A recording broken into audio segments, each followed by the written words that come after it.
successful Coinventions. I do have a PowerPoint that's going to come up, but what I'm going to be talking about is engaging and educating the future generations in cryptocurrency. So, first off, what is Campus Coin?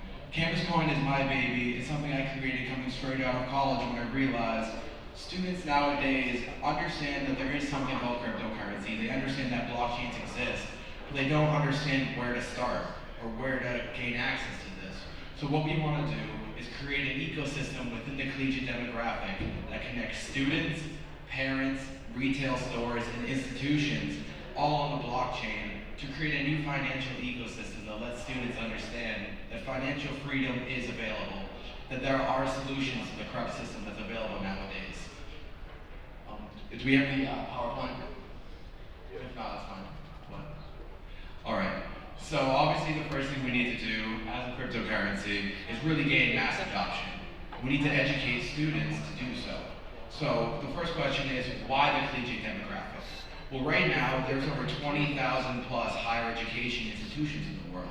That's a lot of schools. Each of these schools contains thousands of students. It is estimated by the year 2025, there will be 262 million collegiate students across the globe.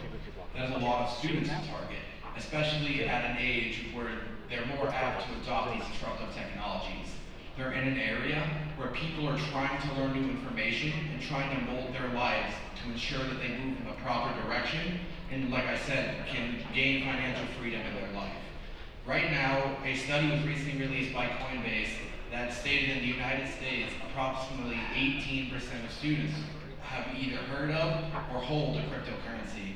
Compare that to the national average of 2% of the society that owns cryptocurrencies, you can see that students are well more apt to adopt this technology.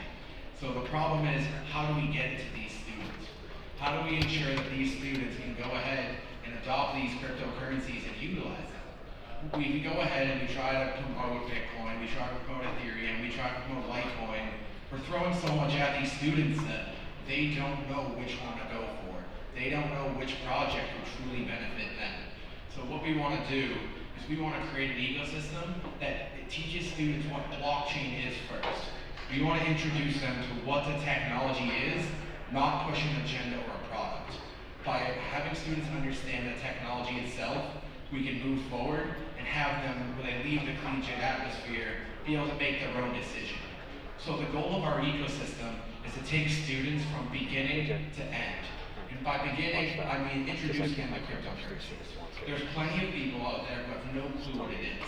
So the first step is introducing them and letting them understand that we can help them understand the technology itself. And the end case is a full adopted user. So what we want to do is create an ecosystem of students in collegiate and colleges that collaboratively and competitively engage with each other. What I mean by that is we're creating an ambassador program, typically called the Campus Ambassador Program.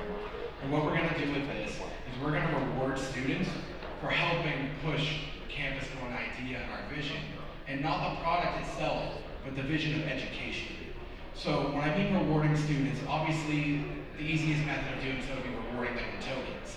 But not everyone is going to be interested in gaining tokens and having a purely financial gain. So what we want to do is offer them much more than that. The ability to have access to a like-minded market, a like-minded group of people similar to a sorority or fraternity. At this point, these individuals can network together and really drive a product. While at the same time, we can also offer them the ability to have internships, the ability to actually gain access to Campus Point itself and actually join our community. We have a never-ending and ever-expanding back end at Campus Point. Every year, there's millions of new students who enter the market and millions of students who enter the business world. So every year, we can take this new group of students coming fresh out of high school and begin to teach them about what cryptocurrencies are, how they can use these cryptocurrencies to replace the current financial infrastructure, and truly take a step towards financial freedom. So what we want to do at Campus Point is connect each college together in a competitive and collaborative way to ensure that they can go about their duty or go about their business and go forward and connect with different businesses, connect with different universities, connect with different entities, and ensure that they can all work together.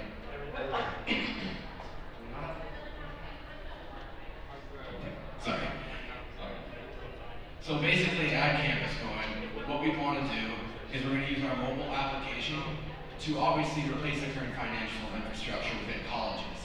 Every single college, well, not every single college, but the vast majority of colleges, especially in the United States, already have their own campus currency, some sort of campus cash. I myself attended the University of New Hampshire, and we had what's called Cats Cash. And Cats Cash could be used at all stores within the university ecosystem, and some bars, restaurants, bookstores that are around it. But what they do is the opposite of what we should be teaching our children, what we should be teaching students. They teach you that you need to spend all of your money now, or you're not going to have it anymore. If you take your campus cash and you try to move on to the next semester and the next year with it, it diminishes, it disappears. So what we want to do instead is not only educate people on how blockchain technologies work and how the infrastructure can be built through education, but that saving is truly something that they can do. And by utilizing a proof of stake method, we can ensure that students not only acquire this token, but have gains from saving this token, holding on to it, and utilizing it. And one person may ask, well, if you're utilizing this token in the campus infrastructure, how do you ensure that you retain a user when you leave? Are they just going to sell it out when they go to leave school, or are they going to continue to use the product? So what we want to do is we want to build an infrastructure between alumni and students as well, where alumni can go ahead and, whether it be purchasing tickets, whether it be investing back into our college itself, whether it be donating to the campus so they can really improve the technology on the campus, anything along those lines. We want to make sure that alumni can go ahead and utilize this cryptocurrency, utilize the blockchain, and go back and help the school and help them learn what they want to do. So right now, what we're trying to do is penetrate as many universities as we can. But what we want to do is start off with a select group of universities. By penetrating these universities, we focus on our backyard and gain adoption in a few schools. Once we have a strong enough ecosystem in these schools, we slowly start expanding out and use each school as an epicenter. Each new school we go into, connecting them to the infrastructure, or connecting them to the ecosystem of the other schools. So earlier when I said we want a collaborative and competitive network, that's how we do it. Nowadays, colleges around the world work together to drive new technologies, but they also compete at the same time because every one of these universities want to be the technological leader. They want to be the most tech-savvy schools to drive students to go there. So by creating an ecosystem where all of these universities can work together and compete, campus sport will continue to grow at minimal cost with students really driving the foundation of the project. Whether that be targeting a business school where they can go ahead and push the marketing aspect of it, the financing aspect of it, and truly understand the financial implication of a cryptocurrency, or you target a technical school, which understands how to drive the technology, which understands how to develop the technology. And by combining these two together, we have the best of both worlds. We have students who are ambitious and willing to learn, who know how to promote, drive, and develop a product. So that's what I mean when I say we have a never-ending and ever-expanding backend. Every year we have a new group of students that we can get involved, whether that be through our campus ambassador program, or whether that be through some form of senior project or a direct revelation from the school, direct working through the school. What we want to do is build this ecosystem as large as possible, so when students come into college, they understand what a cryptocurrency is, and by the time they leave, they can go and access all of these other projects and make a decision themselves. Nowadays, that's the biggest problem. The biggest problem, obviously, is adoption. And why don't people adopt? Because they're afraid of what they don't know. People are afraid of things that they don't understand. That's why people are afraid of the dark. You can't see, you don't know it's there, it's terrifying. So with cryptocurrencies nowadays, people don't understand what they can be used for, how they work, or why they work. Now, if we can remove that barrier of adoption, let the future generation, the people who are going to be controlling our financial ecosystem in the next 5 to 10 years, we allow them to understand that this technology is here, it's here to stay, and it's very beneficial to the user on both ends. That's how we can truly start driving adoption. By the time these students leave the collegiate demographic, by the time they leave college, they have an understanding that, oh, now I understand the difference between what a Bitcoin is and what an Ethereum is, and they can understand that I need to use this one, or I want to use this one, rather than having people enter the market as speculators. That's the last thing we want in this market. We don't want people to buy a product simply to hope it price and value to sell it for fiat. We need our cryptocurrencies to be a means to an end. We need to make sure that we can utilize these tokens to go ahead and drive functionality, not utilize these tokens to hope that we can sell out in a year or two. That's not what we want. If that happens, it's going to fail. For example, that's what the bearish market is caused by. People jumped in with FOMO. Obviously, you guys know that you're missing out. The speculative market where they saw people making ridiculous financial gains, so they said, me too, I can do this too. They had no use case for it, and they didn't want to use the products. They wanted to make gains out of it. And that's something we need to teach people that's not the proper way to go about this. We need to teach people that the technology itself is here to stay. It can truly revolutionize the financial ecosystem. I'm sure most of you guys already know, but the banking system is obsolete. It's hundreds of years old. Everything else is instant nowadays. Instant transfer, or instant communication between people, instant transfer of data. But the only thing that's not instant is finances. It does not make sense why, if I want to send someone in this audience a transaction, why should we have to wait 24 hours to get what we learned? Why should we have to wait this amount of time? So what we need to do is let people understand that we have a solution.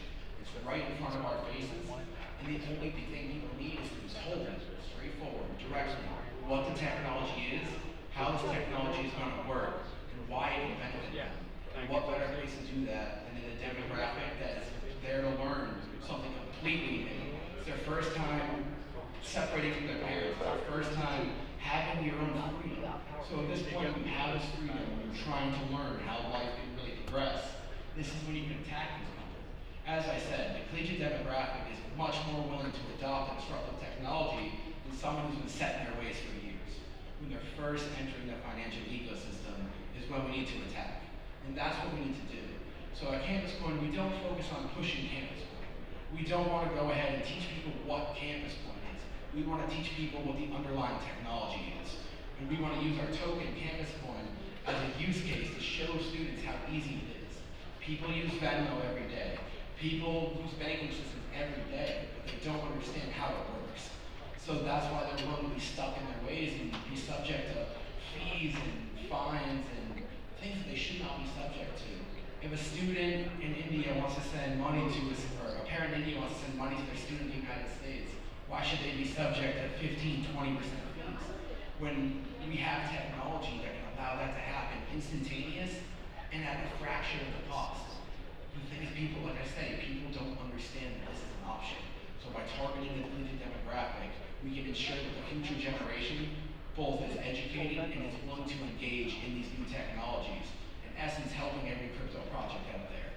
We don't want to push Campus Coin. We don't want to go up there and say, buy my product at a raise in value. We want to let people understand the value of the product itself, the technology itself. And blockchain is the solution. Blockchain is the means to an end. Blockchain is the way